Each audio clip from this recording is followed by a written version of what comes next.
नमस्कार मंडळी, तिखट पाहुणचार रेसिपीज मध्ये तुम्हा सर्वांचे मनापासून स्वागत। आज आपण काळ्या चण्याची म्हणजेच हरभऱ्याची हॉटेलपेक्षाही भारी चवीची मस्त चमचमीत अशी रस्सा भाजी तयार करतोय। त्यासाठी 1 वाटी हरभरा हा रात्रभर पाण्यात स्वच्छ धुवून भिजत ठेवला आणि सकाळी बघा हरभरा हा व्यवस्थित असा फुललेला आहे, छान भिजलेला आहे। हातात घेतल्यानंतर त्याचे 2 भाग होतात, म्हणजे तो व्यवस्थित भिजला आहे। तर हा भिजलेला हरभरा कुकर मध्ये पाण्यासहित घालायचा, कारण आपण चणे हे अगोदर स्वच्छ धुवून घेतले होते, नंतर त्यामध्ये 1 ग्लास पाणी घालून ते भिजत ठेवलेले होते। यामध्ये आता पाव चमचा हळद, चवीपुरतं मीठ घालून छान मिक्स करून घ्यायचं आणि मिक्स झाल्यानंतर कुकरला झाकण लावून गॅसवर मध्यम आचेवर कुकरच्या 3 शिट्ट्या करून घ्यायच्या। तर 3 शिट्ट्यांमध्ये हरभरा हा व्यवस्थित शिजला जातो बघा। जास्तीत जास्त तुम्ही 4 शिट्ट्या घेऊ शकता, पण हरभरा हा रात्रभर चांगला भिजवून घेतल्यामुळे 3 शिट्ट्यांमध्ये तो परफेक्ट शिजला जातो, त्याचा गाळ देखील होत नाही। बघा हरभरा इथं छान असा भिजला गेलेला आहे। तर आता हा आपण साईडला ठेवूया आणि या ठिकाणी पुढची म्हणजेच फोडणीची तयारी करूया। तर इथे मी चॉपर घेतलंय, चॉपर मध्ये ना कांदा बारीक करायचा। 3 ते 4 छोट्या आकाराचे कांदे घेतले, मोठा कांदा असेल तर एकच घाला। तर कांदा हा व्यवस्थित फोडी करून म्हणजे त्याचे 3 ते 4 भाग करून ना तो चॉपरने मी व्यवस्थित बारीक करून घेणार आहे। तर बघा चॉपर मध्ये कांदा हा व्यवस्थित असा बारीक झालेला आहे, तुम्ही हा हाताने किंवा विळीने देखील बारीक करून घेऊ शकता। तर कांदा बघा काही सेकंदामध्येच मस्त बारीक झालाय। तर आता हा कांदा बाजूला ठेवूया आणि मिक्सरच्या भांड्यामध्ये ना 1 मध्यम आकाराचा टोमॅटो स्वच्छ धुवून त्यावरील जो देठाकडील भाग आहे तो काढून घ्यायचा आणि तर ह्या मिक्सरच्या भांड्यात काप करून घालूया। त्यानंतर 5 ते 6 लसूण पाकळ्या, 1 इंच अद्रकचे तुकडे करून घातले, 1 हिरवी मिरची घातली। तर तिखट मिरची होती म्हणून मी एकच घातली, त्यामुळे ना मस्त असा भाजीला स्वाद येतो बघा। आणि आता यामध्ये भाजी छान दाटसर होण्याकरिता ना जे चणे आपण उकडून घेतले बघा, त्यातील 1 मोठा चमचा यामध्ये घालायचे आणि ते सुद्धा दळण्यास टाकायचे।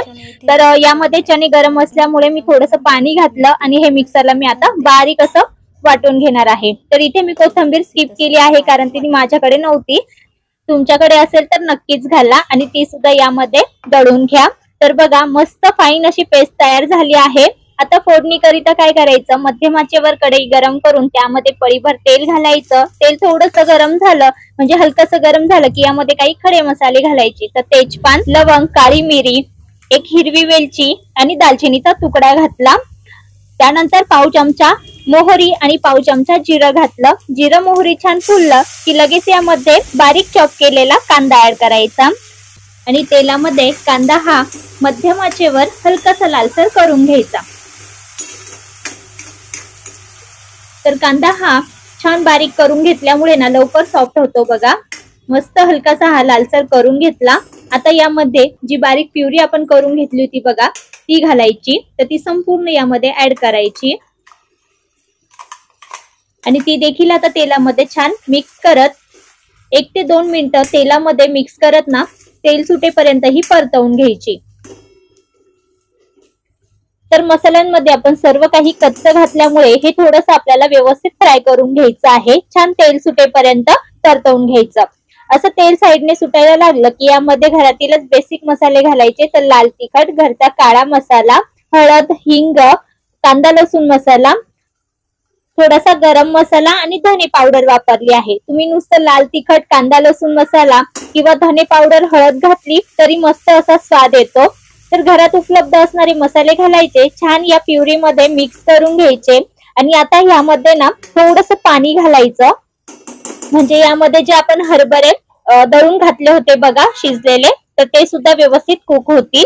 तर मिक्सरच्या भांड्यातच मी थोडंसं पाणी हिसळून घातलं आणि हे छान आता शिजवून घ्यायचं, उकळ काढून घ्यायची। तर आता यावर झाकण ठेवते आणि मध्यम आचेवरच ना एक खळखळून उकळ काढून घेते, म्हणजे यात घातलेले मसाल्यांचा फ्लेवर सुद्धा या प्युरी मध्ये छान उतरेल। तर बघा मिनिटभरातच मस्त अशी उकळ येते आणि मसाल्यांचा घमघमाट सुटायला लागतो। तर ही प्युरी उकळल्यानंतर लगेच यामध्ये जे उकडलेले चणे आहेत ते घातले। तर व्हिडिओ थोडासा स्किप झाला।